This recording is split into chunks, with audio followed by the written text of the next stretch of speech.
YCP అధినేత YS జగన్తో పాటు వల్లభనేని వంశీపై రివర్స్ అటాక్ చేశారు టీడీపీ నేతలు. ములాఖత్లో వంశీని పరామర్శించిన అనంతరం జగన్ చేసిన వ్యాఖ్యలను ఖండించారు. సత్యవర్ధన్ కిడ్నాప్ వ్యవహారానికి సంబంధించి కీలక ఆధారాలైన సీసీటీవీ ఫుటేజ్ విడుదల చేశారు టీడీపీ నేతలు.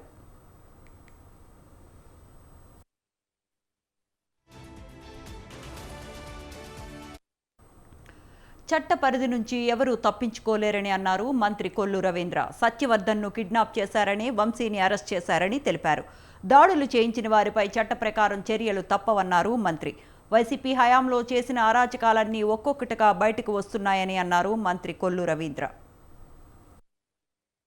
ఆ రోజు తెలుగుదేశం పార్టీ కార్యాలయంలో పనిచేస్తున్నటువంటి సత్యవర్ధన్ కంప్లైంట్ ఇస్తే ఆ కంప్లైంట్ ఇచ్చినటువంటి వ్యక్తిని కిడ్నాప్ చేసి, దాడి చేసి, సొంతంగా ఆయన కారులోనే ఎక్కించుకున్న ఆ ఫుటేజ్లన్నీ ఉన్నాయి.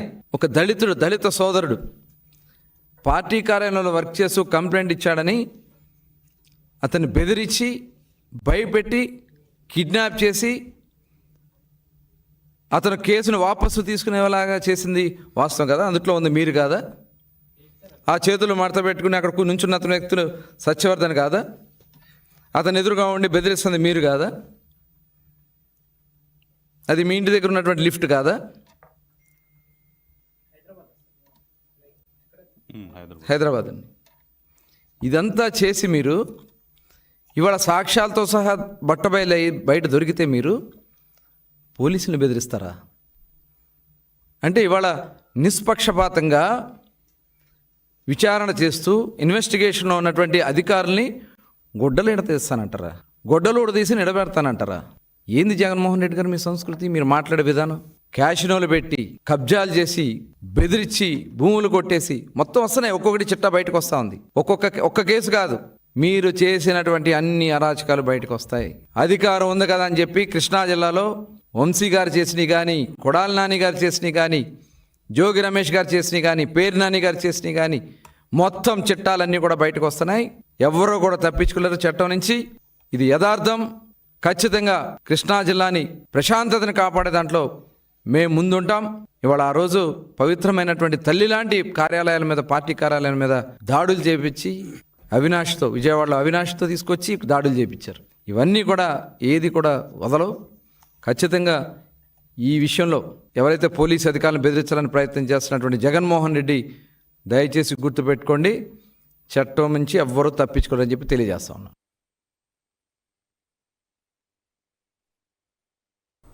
ఈ సందర్భంగా జగన్ వ్యాఖ్యలపై తీవ్ర స్థాయిలో ఫైర్ అయ్యారు టీడీపీ నేత పట్టాభి. దాడులు చేసేవారిని, బూతులు తిట్టేవారిని ప్రోత్సహించింది మీరు కాదా అని ప్రశ్నించారు. గతంలో గన్నవరంలో పలువురిపై దాడులు జరిగినప్పుడు ఏనాడైనా జగన్ స్పందించారా అని నిలదీశారు. లేనిపోని అవాస్తవాలు మాట్లాడుతూ వైసీపీ అధినేత జగన్ ప్రజలను తప్పుదోవ పట్టిస్తున్నారని విమర్శించారు. జరిగినటువంటి ఆ రోజున ఫిబ్రవరి 20, 2023న జరిగినటువంటి సంఘటనని పూర్తిగా వక్రీకరించి, లేనిపోని అవాస్తవాలన్నీ జోడించి మళ్ళీ ప్రజల్ని తప్పుదారి పట్టించేటటువంటి ప్రయత్నం చేశారు. గనకే అబద్ధాలు వండి వార్చకుండా వీడియోగ్రాఫిక్ ఎవిడెన్స్తో ఇవాళ మీడియా ముందుకు వచ్చాం. ఇవాళ ఏం మాట్లాడుతూ ఉన్నారు జగన్మోహన్ రెడ్డి గారు? మీరు, నేను అకారణంగా ఆ రోజున గన్నవరం వెళ్ళానా? సందర్భం లేకపోయినా రెచ్చగొట్టానంట. దాదాపు 200-300 మందిని వెంట పెట్టుకుని వైఎస్ఆర్సీపీ పార్టీ కార్యాలయం పైకి దాడి చేయడానికి వెళ్ళానంట. మామూలుగానే మీడియా ముందుకు వచ్చి జగన్మోహన్ రెడ్డి గారు, మీరు బూతులు తిట్టేవాళ్ళు, ఇంకా బూతులు తిట్టేవాళ్లను, రౌడీలను ప్రోత్సహిద్దామనుకుంటే వైసీపీకి సీట్లు ఎలా పెరుగుతాయన్నారు ఎమ్మెల్యే యార్లగడ్డ వెంకట్రావు. అసెంబ్లీకి రాకుండా జగన్ మాట్లాడటం హాస్యాస్పదమని అభివర్ణించారు. ఎవరు ఏదో కల్లిబొల్లి మాటలు చెప్తున్నారు. రేపు వచ్చే ఎన్నికల్లో మీరు మేనిఫెస్టోలో పెట్టేయండి. అయితే 89 సీట్లు ఇచ్చి అధికారంలోకి వస్తే నేను శాసనసభకు వస్తా, లేదు 10% ఆఫ్ సీట్స్ రావాలి కాబట్టి 175 అయితే 175, పెరిగిన సీట్లు 18 సీట్లు వస్తేనే నేను అసెంబ్లీకి వస్తాను, మీరు మేనిఫెస్టో పెట్టి పోటీ చేయమని కోరుతూ, ఇలాంటి వాళ్ళని ప్రోత్సహించి మీరే మట్టికాసుడు, బకాసురుడు, వేల లారీలు తోలుకున్నాడు, దొంగేళ్ల పట్టాలు, ఇలా ఇన్ని మాట్లాడిన తర్వాత మనం మాట్లాడేటప్పుడు ఆ రోజు మాట్లాడింది రికార్డు ఉంటుంది, ఇవాళ మాట్లాడింది రికార్డు ఉంటుంది, శాసనసభలో అయినా బయట అయినా. మీరు అట్లా మాట్లాడటం డెఫినెట్గా